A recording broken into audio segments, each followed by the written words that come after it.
Stand clear of the closing doors, please. Welcome to Subway Sports Talk. My name is Peter Kennedy, and I am your host. Thank you so much for listening, always, on Apple Podcasts app, Spotify, and now on YouTube. We got a special guest here today to talk NBA draft, a little primer on NBA free agency. If you've been an SST truther, you've been listening through the years, you heard this man talk pre-draft last year's NBA draft. We're doing a little different this year. We're going post-draft. Now we know the fits.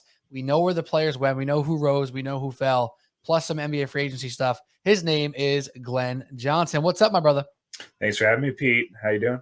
I'm doing great. You know, I really wanted to get that preview, that draft preview episode out before, but the week happened really fast. I had some events for work, and then I had the NBA draft theories. I did like a lesser episode, and I was like, what am I going to do? Rush to get one out a couple hours before the draft happens, and by the time anyone listens, like it's old news, right? So now we're waiting it. We're getting on the flip side. So let me ask you off the rip, where were you at? Because I know where you were at like 6 months ago on this NBA draft. Where were you at like going into it, like one day before? And then as the news started to break about, you know, Paolo could be in play for one, and your boy Jabari Smith, not to tip the hat, maybe sliding down. Where were you at on this draft? Just overview. Yeah, no, I think as everyone knows, it was like a 3-horse race to see who was going to be in the first overall spot, and really was top heavy when it comes to the potential superstars. I think something we've talked about last year was like how deep the draft was. And a lot of people said that about this year too. But I really think last year was more deep throughout the first round. Again, it was very, very top heavy with the big three, maybe throwing Jaden Ivey there too. But I definitely was a little bit surprised because, you know me, probably like 6, 7, 8 months ago, I was like, Jabari Smith, no one's talking about him right now, but this guy's going to be the first overall pick. And I really thought he was going to be until obviously the Paolo news broke. But I don't think any of the top 3 teams could have gone wrong with either of those 3 players. Yeah, we'll get into some more specifics on their fits. But I do remember you were the first person to put me on to Jabari Smith before he was looked at as a consensus, even top 3 pick at that point. He was more of just like, all right, this guy's a lottery pick, top 10, whatever, maybe top 5. And then all of a sudden, it just trickled up until he was the number 1 guy. Now, it's important to remember with this stuff, it's so like cyclical in the sense of these things grow over time and change. And every year there can be somebody who's the guy. And because he's the guy, he gets picked apart a little differently. Somebody else jumps ahead, but it's been him all along. It's possible to say that's kind of the Paolo story here. Because if you think about Paolo, after like game 1 of the season where they played Gonzaga, where he went off in the first half, he had cramps. It's like, yo, this guy Paolo's off the charts. But then people like you who are seeing Jabari and his just elite jumper, his elite work ethic, his body, his build, the whole 9 was just off the charts. I mean, you guys were right on it that he should have or could have been the number 1 pick. However, he slides down. After that, like you kind of alluded to it already, are you shocked that he goes down to 3? You think the Thunder were just so set on Chet there? And like, what was your order? Let me just ask you that. What was your order for personal big board? Not trying to guess what was going to happen. Yeah, no, I think my personal big board was probably Jabari, Paolo, then Chet, actually, which I think a lot of people have Paolo 3. Or everyone kind of had Chet 2, whether they had Jabari number 1 or Paolo number 1. Yeah. But I just think, I know you created a little graphic of their upside and floor, and I think it was pretty spot on. I think Jabari Smith at the end of the day, like, is going to be a role, or at minimum, like a high level role player that, like, obviously you don't want to hear that about a top 3 pick, but like at worst, elite 3 and D player. I think Paolo is going to be a fantastic scorer. But at the end of the day, sometimes people who are terrific scorers, if they can't contribute in other ways, which I'm not saying that's going to be the case, but they have risks involved with them. I do think from a superstar kind of like persona, I think Paolo definitely like has it. He went to Duke, has always been the limelight. Like both Jabari and Chet are very like reserved and still confident, but like reserved, don't need to always be in the limelight. Like Chet said he was excited about going to OKC even before the draft. Like he's from Minnesota. Like he's fine with the Midwest. Right.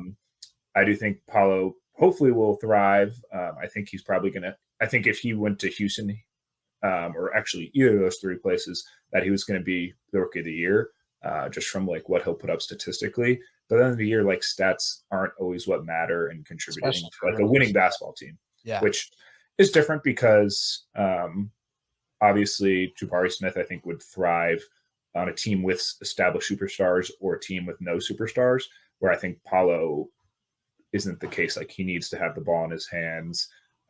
He's going to want to be a primary scorer where Chet and Jabari can kind of contribute to teams in other ways. I mentioned that a lot last year with actually Evan Mobley about how he's a guy that I really liked last year because, again, like he can go to a team that he can contribute in so many other ways other than just scoring.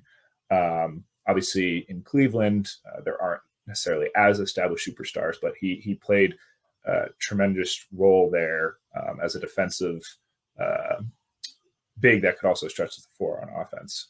Yeah, and he moves the ball. Like he does all the things. And that reminds me of Chet. I think it's a very fair person to bring up because I think I heard somewhere that Chet had the 4th most plays run for him on Gonzaga's team, which sounds ludicrous, right? Like if Chet was at a different program, he would have had probably 6 to 8 more touches a game. His numbers would have been astronomical.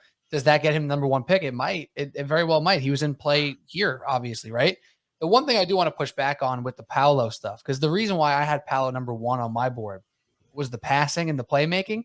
Like I tweeted this out the other day. I haven't heard this comp, and I know comps are kind of annoying and they're not always accurate. Some people tried to jump on Kendrick Perkins for his comps during the draft. I watched Paolo at Duke, and I kind of got reminded of Detroit Blake Griffin. Obviously, Paolo's a little bit more athletic because he's young, but the style in which Blake Griffin led the Pistons in that good year, because like people forget Blake was really, really good that 1 year in Detroit. He was off the charts. He was all NBA. He was running the offense. He was passing, shooting, and still scoring on the inside. I see that same style from Paolo where he actually is probably the best passer of the 3 of them. And he can put the ball on the floor and create for himself and others.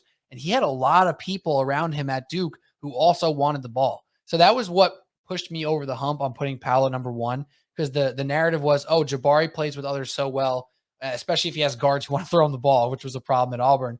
Chet plays with others so well. Paolo needs it all himself. I didn't necessarily agree with that assessment, because I do think he was like the glue for 5 different 5-star recruits at Duke, where he was the guy who was the steadier, the guy who was the true distributor on the team.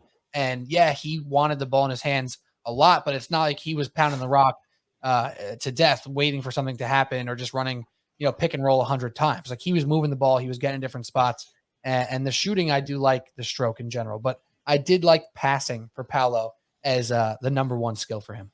Totally. And I honestly think the young Blake, or not young, the Detroit Blake Griffin is a great comparison. I think Paolo too gets way too much crap for not being able to shoot. He shot I think 34%. I could be wrong on that, but mid 30s. And everyone was like, yeah, he's not really a good 3-point shooter. It's like, are you kidding me?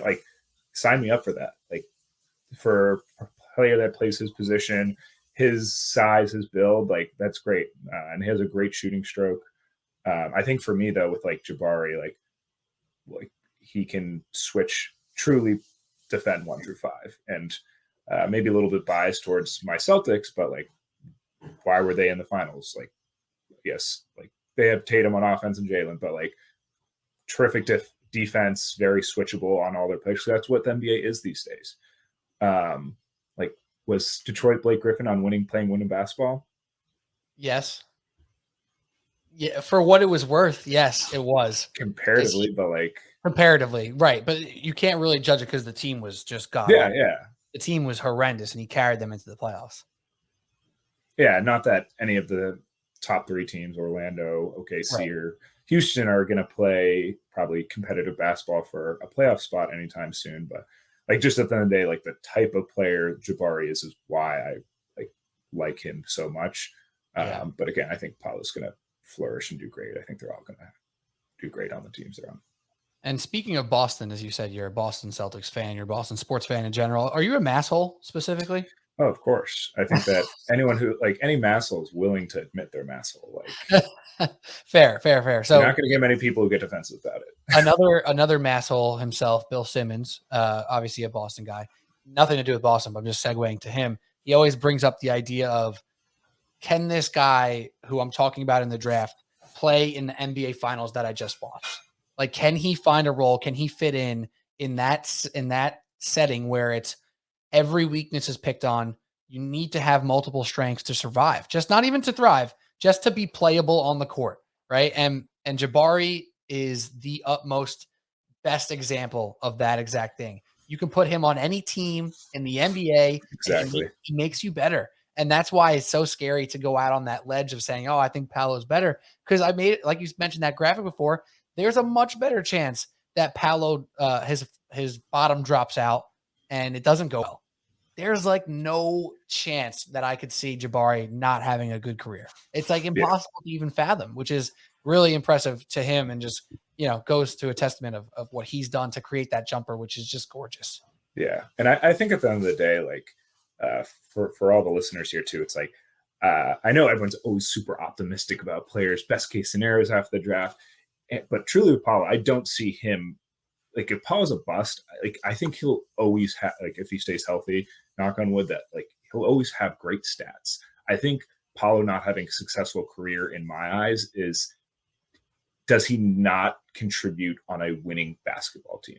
Right. Is he a perennial like 6th seed, 7th seed guy? Yeah, maybe like who knows where he'll go, if he'll stay in Orlando after this first contract or what have you, but like will he contribute to winning basketball and like making deep playoff runs? Because he's the type of personality, he's the type of persona, he's the type of player that like you're carrying the team yourself, so like you're going to have a lot of pressure on you in that way. Yeah, absolutely. And all these guys are in different ways, and I'm excited to watch the combos of young players on these franchises that really are growing some serious youth here. Like you talking about the Magic, who have put together a number of young pieces now who are good. OKC has like an insane amount of young pieces now. Have you heard of the Slim Towers yet? The Slim Towers, is that Chet and Ousmane Dieng? No. Poku. Oh my God, Poku. Yeah, of course. How could I forget about Poku? But even still, like, and they got more picks to come. And now the Rockets have a nice little thing going there with Jalen Green and Jabari Smith. And I heard Jalen Green on a podcast recently. I think it was Bill Simmons actually as well. And he's talking about how he wants to get better at that corner pass, passing across the court, the corner for the shooters and out there, and just in general becoming a better playmaker. I mean, hey, who better do you want to throw the ball to as a young star in this league than Jabari Smith? So it's a beautiful fit there. Any other thoughts on the fit specifically for any of those players? Other than that, we'll start moving into some other picks and some other stuff. Like I feel like you covered a lot of it, so we don't need to continue to hammer things. I do just think they're all in great situations. It will be interesting a little bit for Paolo, in my opinion, just because Magic have so many young guards. I don't know why he's the first one I thought of, but you got RJ Hampton, what's his name? Cole Anthony, Markelle Fultz. Yeah. So like they have a lot of young guards that they can play off. Like one of them at a time can play with Paolo, but like if you have two of those guys and Paolo, it's a lot of like guys who need the ball in their hands. That doesn't even bother me as much as their defense might be terrible. Yeah. Jalen Suggs, though, has to be a plus defender for them, right? Jalen Suggs, another one of their 4 young guards. Yeah. If Suggs can be a plus defender and Fultz can be a decent defender, like then they'll be fine. But imagine like RJ Hampton right now, who's, kind of just average at everything, not great, whatever. Cole Anthony, who's not a defensive player yet. He's more of an offensive player. And Paolo, who doesn't project to be a great defensive player at this point in time, like that could be ugly defensively. A lot of weight on Franz Wagner and Wendell Carter at that point. Offensively, it's kind of exciting because you're saying there's only one ball and whatever, they're all going to want it. I think they're all going to get it. I don't think any of them are good enough to demand a 30% usage, which is going to be. I wouldn't be shocked if Paolo comes in and just. You would or wouldn't? I would not be surprised if it's the Paolo show. I would love it. I look forward to seeing it. And I just want to see Chet and SGA like figure something out, and Giddey. Like I think there's just going to be some wicked ball movement there. SGA gets a little ISO happy because he can do it and he's on a Yeah. terrible team. Like, why not go get yours? But if that ball starts swinging with SGA, Giddey, and Chet, and they can just stick in another shooter or two there, whoo, that could be fun. All right, They're last going to run question. the fast break fun. Yeah. Last question on the top three. Which of those three teams, Houston, OKC, or Orlando, will be the most frisky this upcoming year? Because none of them are going to be obviously like good teams, but which of those three are friskiest? That's tough. I just like can't like watching. I didn't watch many, but like highlights of OKC games last year. You didn't watch like, a lot of Thunder they didn't games even they didn't even like they're not even trying to win. So like I can't picture them. I guess maybe Orlando, maybe because what they snuck into like an 8 seed a couple years ago. I know they have a different team from them, but like maybe. They were a perennial 8th seed, I feel like, for a couple years there. Yeah, I think they're going to try to be good. They're going to try to prove that they're doing something right. I think it's just weird thinking of the Rockets as like a bottom of the barrel team now, just because like for so long and just 10 years look of Rockets symbol. I see Tracy McGrady, James Harden, like, and just think of like a playoff team, but crazy. All right, let's keep moving a little bit here. Some people said the draft was going to start at pick number 4. It's not exactly how it went down because of the Kings kingsing. Everyone talks about the Knicks nixing all the time, but it seems like the Kings kingsed again. Everybody wanted to trade into that pick for Jaden Ivey, yet they just decided to draft someone else. What's your non-information take on what the hell happened to the Kings? Like, what happened? They picked for need. Oh, you think that, or you think they just didn't have a good deal? They were playing hard to get. Like what? Like I wouldn't be surprised if they got some deals, but it was probably further than they wanted to drop down. Like think Knicks but like I don't know. I think they could have maybe dropped down to, let's say, hypothetically the Knicks spot, then try to package something to move up again or something. But I just think like don't pick for need, and like don't get me wrong, Keegan Murray was like a good player and everything, but like I think everyone was pretty spot on thinking that Jaden Ivey should have been number 4. Kind of reminds me of like a young Donovan Mitchell a lot. So I guess time will tell. Yeah. And I feel bad for Keegan Murray. He's kind of getting dragged in this whole thing here. He's a good player. I kind of look at him as a Jabari Smith. Yeah. Light. Like he's Jabari Smith light. Not quite as good a shooter, not quite as physically gifted, but does a lot of the same. Not as switchable on defense, but 40-something%. So exactly. So he's getting dragged. He's getting the shit end of the stick here as Keegan Murray, but he's a good player. Jaden Ivey going to Detroit. I personally love it. Another point to they're only being one ball. Right. Only being one ball. That's the thing that a lot of people say. However, that's true. There's only one ball, but the one person can't just do it all himself. Very, very few people in the league even deserve the right to have a usage that high. It's Luka. It's James Harden like 4 years ago. And you could argue like that's it. Like no one else should really even do it. Cade Cunningham doesn't need to be Luka or James Harden. It'll be really, really beneficial to him to have another primary ball handler to share that burden with. And Ivey's not the type of guy to be it by himself. So I think this fit is awesome. And I'm incredibly excited. I think Cade is going to be off the charts this year, and it's going to make Jaden Ivey's life a lot easier. I think he's a sneaky rookie of the year candidate in case the Pistons win a couple games. But I don't know if the numbers will get there just because Cade, I think, will be like the star of the show. Yeah.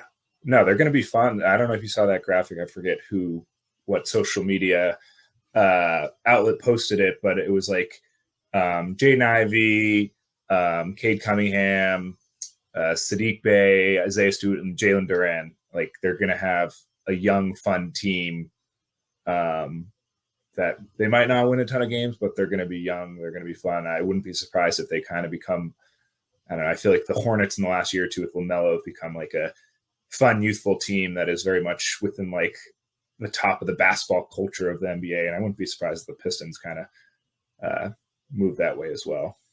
Yeah, that makes a lot of sense to me. The Hornets pull is a good one there because all of a sudden you're looking at that Hornets roster and you're like, yeah, everyone knows LaMelo. Everyone knows Cade, right? But then it's some of these other guys, Miles Bridges, PJ Washington, Terry Rozier being a little bit more of a veteran in that cause there. Just really coming together and making a serious team. Now, I don't know what the Pistons are going to do. I feel like they're going to be kind of aggressive to try to get somebody here. in the ilk of a Rozier or a Gordon Hayward. They're going to do their best to get somebody. I just don't know who's out there for them. Nonetheless, it should be a super fun team to watch. Any other picks in the top 10, Glenn, that jumped out to you? Any one or two picks here that you either loved or hated for whatever reason? Yeah, I wouldn't say I love or hate. I think more so just call them out as interesting picks. I'm not sure how familiar most people are with Dyson Daniels, the guard wing who was in the G League Ignite out of Australia. He's 6'6", 6'7". He's listed as a point guard. And I wouldn't have been surprised, honestly, if he snuck to 4 or 5, just because people kind of look at the success of like Tyrese Halliburton, for example, these really supersized guards that can do so much and with their height can defend multiple positions while still being able to attack and pass and have like high basketball IQ. So I think where'd he end up? The Pelicans. I think that was a good pickup. Shaedon Sharpe, for people who don't know, the top overall recruit from 2 years ago who only did a half year at Kentucky and didn't play, is super, super, super raw. There's the potential there, but it's probably the highest upside pick in the top 10. I think he could, I'm trying to think of a player comp for him, but a similar player, Hamidou Diallo, who's on the Detroit Pistons, did the same route. He like graduated a half year early, went to Kentucky for just second semester and didn't play his first year, but he actually then returned to Kentucky, which I thought Shaedon Sharpe, that may have been the best route for him, but he was still a top 10 pick. So hopefully like they'll take their time with him and really develop him in Portland. Yeah, and I think his skill set from Hamidou Diallo is very different, right? Like Hamidou Diallo, they're both super bouncy, right? But Shaedon Sharpe can shoot, right? Which is a big difference between the two. Right, like Diallo is not a shooter by any means, though he was is an insane athlete. Sharpe is projected to be a shooter. I want to ask you this one question about Shaedon Sharpe. What's your thoughts on Mike Schmitz, who's no longer with ESPN, who's with Portland, making that? Granted, he's not the GM, right? But he's clearly there to do draft stuff, and this is the first guy they draft. What do you make of that dynamic? Yeah, it's like I wish I could find out how much he like impacted their decision, but I'm sure they relied on him a lot. For those of you who don't know, Mike Schmitz used to be with ESPN, and what was his company that he also ran? Was it Draft Express? Draft Express, yes, exactly. Yeah, it was still at ESPN. But like Mike Schmitz just would always sit down with prospects, both for the draft and even just like top college guys.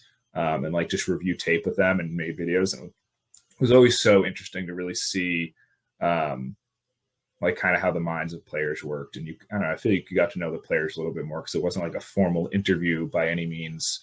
So those will be dearly missed. I'm sure that his on draft coverage too, I will say.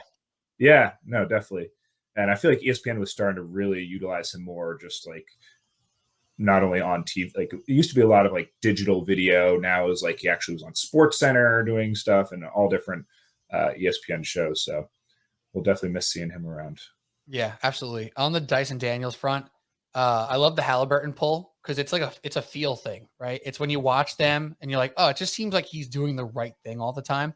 Not enough players in the NBA get called out for not knowing what to do. But when you really watch like some players, you almost notice it more when it's positive than negative. Like some players just do stuff and it's like, yeah, they're doing what they're supposed to do. But when you see a player who's like thinking the game at a higher level, it jumps out. And not that you and I are the X and O geniuses of basketball. We're not, but we know what we're looking for to an extent. Halliburton right away, I was like, this dude knows what to do. He knows how to get to his spots. He passes good. His shot's a little funky, but it seems decent. Very similar case for Dyson Daniels. The shot takes forever to get off, but it doesn't look like terrible, right? Like it just looks like it's not going to be NBA ready right away. However, he'll make up for it with defense, length, energy, making the right play.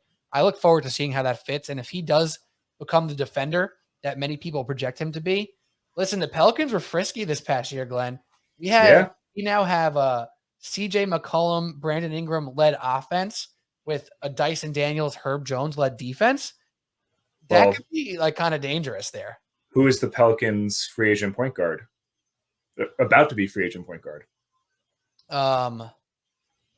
Free agent point guard. Am I mistaken? Oh, they're going to get him, or they're going to lose him? Lonzo? No, Lonzo's with Chicago. Oh my God. What are you, a year late? Get out of here. Former free agent. Yeah, that's what I meant. Exactly, Pete. Think about what Lonzo was. A 6'6" guard, point guard, and I think a tall point guard like that complements CJ very well. Definitely for CJ, 100%. Yeah, who did they bring in last year from the Hornets? Devontae Graham. Yeah, like that was not it. Well, they didn't have CJ at the time. Yeah, I know. Right? But just like that was like their replacement starting point guard for Lonzo, and I was like, that is not the one. Yeah. Not the one. I can't go on without mentioning one of my favorite players in this draft. It's Benadict Mathurin. Talking about Tyrese Halliburton, they are going to be backcourt mates in Indiana. That is exciting to me. I'd be a little nervous that neither of them are like super true. Honestly, no, I'm not going to say that because I think Halliburton has grown already enough to prove he's just an all-around point guard. But he wasn't a true scorer coming in. Mathurin's not really a true scorer either. So it would worry me that neither of them are true. Like, I'm going to go get my own shot. However, they're both aggressive. They're both good passers. I think Mathurin didn't get enough credit for his passing, but his energy, everyone talks about this kid like crazy. He's athletic as hell. He can be a good defender. However, there's a reason he wasn't looked at as higher than 6, even though everyone seemed to love him. What do you look at for him as like a realistic ceiling, perhaps, if everything goes well? For Mathurin? Yeah. Like, look at the best case scenario for him. So I think we could all see what the reasonable scenario is, which is a very good 2-guard with some combo skills, but not like special in any one category. That's like the average for him. Yeah. There's routes to go other places. No, it really reminds me of also a pacer, someone who was pacer, like Karis LeVert. Not truly a 1 or even like a true combo guard, but like kind of a 2 that does some point guard stuff. Right. I was just a little bit surprised with Indiana, honestly, because I feel like they are, because Mathurin was a sophomore. I know a lot of times people, including myself, sometimes like think about age a little bit too much, but I feel like Indiana's so early in a rebuild that I think if I were them, I would have gone with Shaedon Sharpe, just like take the super young guy that like is going to take some time to develop. But at the end of the day, like Mathurin's only a year older than him. So yeah, he's 20 and he's a young sophomore too, I'm pretty sure. Yeah. I just think you know what you're going to get a little bit more with Mathurin than Shaedon Sharpe, for example. Another Indiana guy is Oladipo, right? Like, yeah. Yep. Oladipo wasn't really a shooter, became a better shooter and got some of that point guard stuff. I think Mathurin could do similarly. And again, one ball, but they help each other relieve some of that stress of always being the ball carrier in Indiana. So good stuff there. I think Sohan is like the most Spursy pick of all time. I love it. I like sneaky love this Spurs young core. I didn't love him, but I feel like the Spurs can literally develop anyone. Yeah. Even though they haven't been in the playoffs for 3 years and they haven't been that good, we still trust them blindly, and I think they deserve that. Everyone wanted them to pick Jovic, and I thought it was the most Spurs pick that they didn't end up picking. They don't do what we want them to. They do what they do. No. Yeah. That's what makes them them. I don't love Johnny Davis. I'm going to say that. Neither do I. Oh, you don't either. I actually am unfamiliar with your Johnny Davis take. I'm not a fan.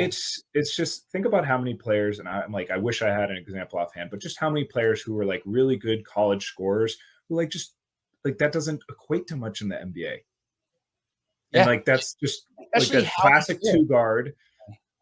Like I know the epitome of this example is like Jimmer Fredette, but like not saying that they're the same players, but it's just like another scoring 2-guard that I just don't think is going to really do anything special in the NBA. Like maybe he has a 10-point season at one point in time, but like is out of the league in 6 years. Like, I don't know. Like it's really tough to maintain longevity in the NBA. Yeah. And he really has to extend the range. He has to be able to shoot. It's not like he's an elite shooter. Yeah. He's not an elite shooter. He has to, at minimum, become above average corner 3 guy. And like, just he has to be able to take above the break threes. He has to be able to take them, or else, in my eyes, he's irrelevant. The one thing that people said about him, which was hard to argue against, was Wisconsin asked him to do so much offensively.